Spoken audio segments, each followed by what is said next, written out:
हाँ तो फिर आ जाइए साथियों, आप सबका देहाती अनमोल कहानी में स्वागत है।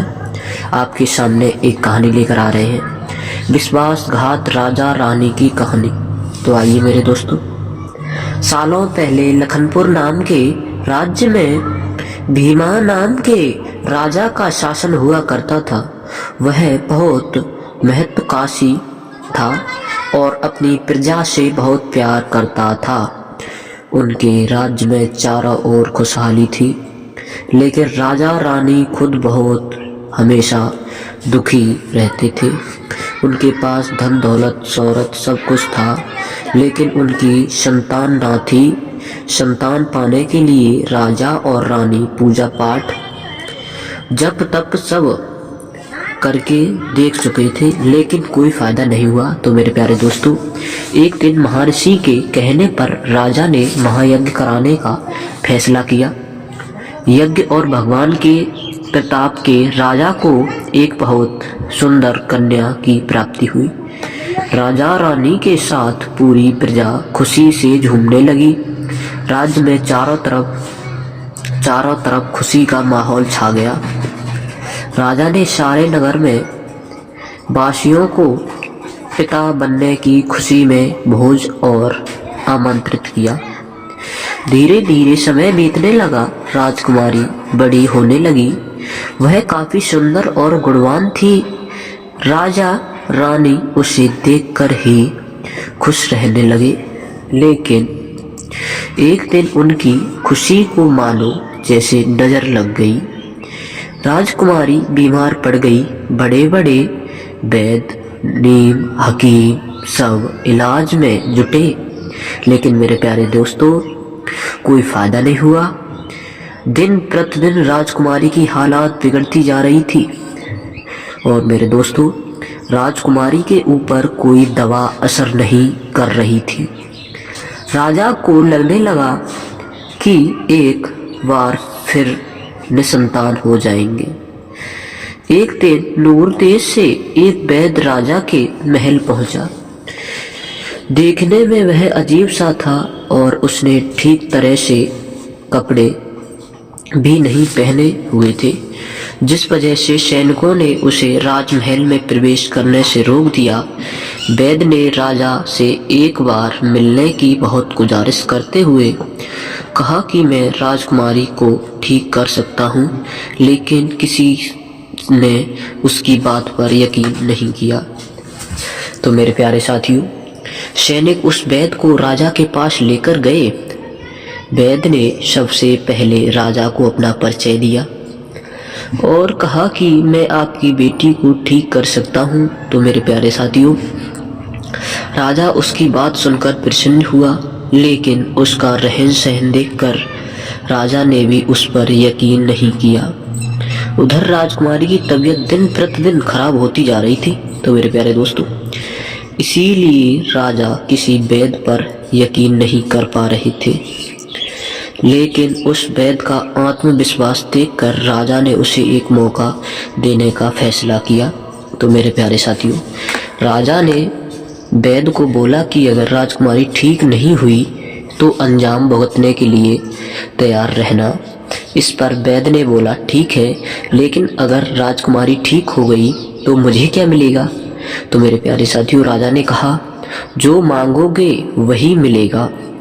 वैद्य राजी हो गया।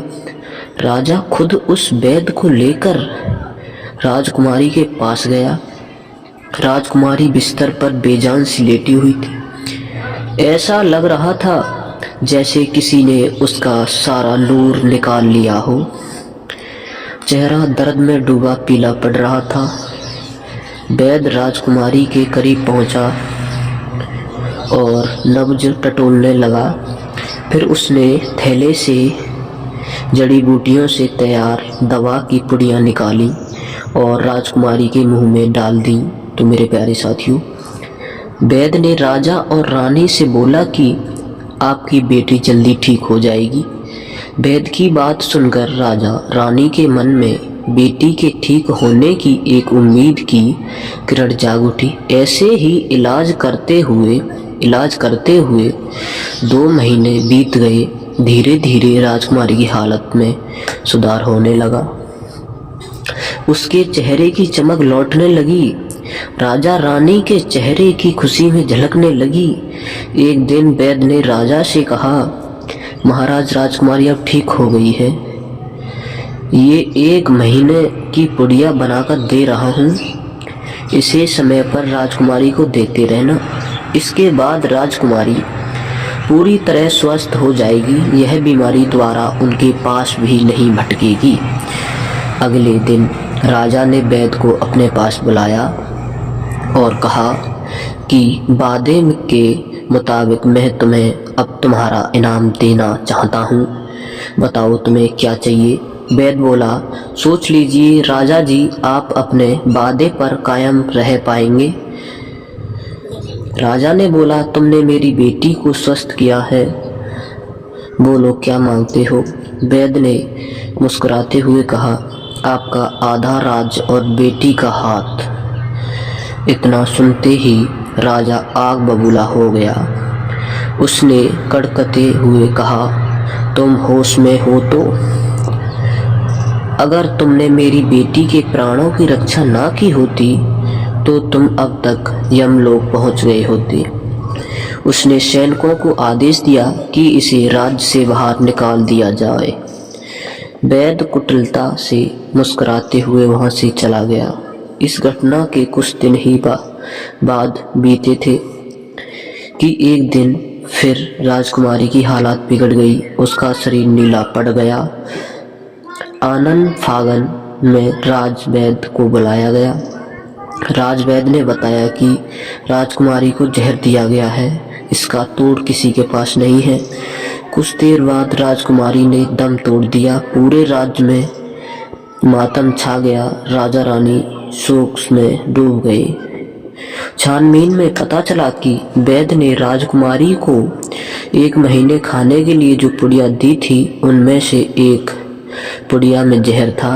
वैद्य को पहले ही शक था कि राजा उसकी बात नहीं मानेगा, इसलिए उसने एक पुड़िया में जहर भर कर रखा था।